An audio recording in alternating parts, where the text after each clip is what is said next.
अधिकतर मंडियों पे तो अनधिकृत कब्जे थे, लेकिन इसमें वाराणसी जो कि माननीय प्रधानमंत्री का क्षेत्र है, उसमें उन किसान शेडों को आड़तियों को अलॉट ही कर दिया गया है। मोदी जी से ये आह्वान करता हूं कि वहां पे किसानों के लिए जो जगह थी उसको किसानों को ही अलॉट कराया जाए और आड़तियों की आवश्यकता हो तो उसके लिए अलग से व्यवस्था की जाए। इससे किसानों की आमदनी बढ़ेगी, किसानों का जो फल एवं सब्जी है वो अच्छी तरह से बेचा जा सकता है। इससे किसानों की जो आर्थिक स्थिति है उसमें सुधार होगा और ये देश के लिए भी बहुत ही फायदेमंद होगा। प्रधानमंत्री के संसदीय क्षेत्र वाराणसी में पहाड़िया मंडी में बने किसानों के उत्पादनों को उनके द्वारा सीधा मंडी पर बेचने के लिए किसान शेड बनाए गए थे।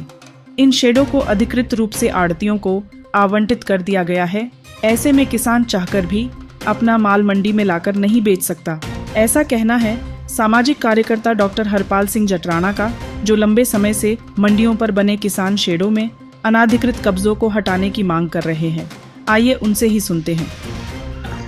देश में किसानों के हक अधिकार के लिए बड़ी बड़ी बातें सरकार के द्वारा भी की जाती हैं और किसान आंदोलन जो चल रहे हैं उनके द्वारा भी की जा रही है, लेकिन इसका एक महत्वपूर्ण विषय है देश की समस्त 6000 से अधिक मंडियों पर मंडियों में जो किसान शेड बनाए गए थे जिनमें किसान अपनी फसल फल एवं सब्जी स्वयं बेच सकते थे, उन पर आड़तियों ने अनधिकृत कब्जे कर रखे हैं।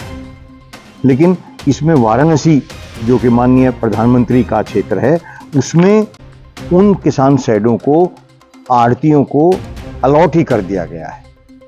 अधिकतर मंडियों पे तो अनधिकृत कब्जे थे, लेकिन वहाँ तो अधिकृत कब्जे कर बना दिए गए हैं। इसमें मैं कई वर्षों से प्रयास कर रहा हूँ, वहाँ पर भी जाके मौके पे भी अधिकारियों से मिला और वहाँ पर अभी जो हमें ये पत्र प्राप्त हुआ है 1 वर्ष पहले, इसमें लिखा हुआ है व्यापारियों के मांग के अनुरूप दुकान उपलब्ध नहीं होने तथा व्यापारियों की परेशानियों को दृष्टिगत रखते हुए तत्कालीन सचिव सभापति महोदय द्वारा निर्मित शेडों को अस्थायी तौर पर आवंटित किया गया है। यानी जो किसानों के शेड थे, जगह थी, वो आड़तियों को अलॉट कर दी गई। सचिव जो वर्तमान में सचिव है उनसे बात हुई तो उन्होंने मुझे स्पष्ट रूप से कहा कि किसानों के लिए किसी भी जगह पर कोई भी स्थान खाली नहीं है। ये बातें वहाँ का जो वर्तमान सचिव है वो कह रहा है। तो ये माननीय प्रधानमंत्री के जो निर्वाचन क्षेत्र है वाराणसी, उसकी पहाड़िया मंडी है, उसकी स्थिति है। किसानों के लिए अलॉट जगह व्यापारियों को अलॉट कर दी गई। ये किसानों के साथ क्या अन्याय नहीं है? देश में किसानों की अनेकों समस्याएं हैं जिन पर समय समय पर बड़े बड़े आंदोलन भी होते रहे हैं।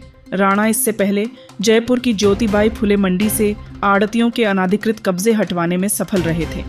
ये पहाड़िया मंडी है वाराणसी की, इसमें अधिकतर शेडों पर जो किसान शेड है उसके ऊपर मंडी समिति जो है उसकी मिली भगत से आड़तियों ने कब्जे कर रखे हैं। किसानों की बहुत बड़ी बड़ी बातें किसान भी करते हैं और सरकार भी करती है, उसका एक उदाहरण है। ये है किसानों की, देश में किसानों की स्थिति, उनके हक अधिकार। मैं मोदी जी से ये आह्वान करता हूँ कि वहाँ पर किसानों के लिए जो जगह थी उसको किसानों को ही अलॉट कराया जाए और आड़तियों के लिए आवश्यकता हो तो उसके लिए अलग से व्यवस्था की जाए, लेकिन किसानों के हक अधिकारों पे कुठाराघात नहीं होना चाहिए। किसानों का जो हक अधिकार बनता है वो मिलना चाहिए। इससे किसानों की आमदनी बढ़ेगी, किसानों का जो फल एवं सब्जी है वो अच्छी तरह से बेचा जा सकता है। इससे किसानों की जो आर्थिक स्थिति है उसमें सुधार होगा और ये देश के लिए भी बहुत ही फायदेमंद होगा।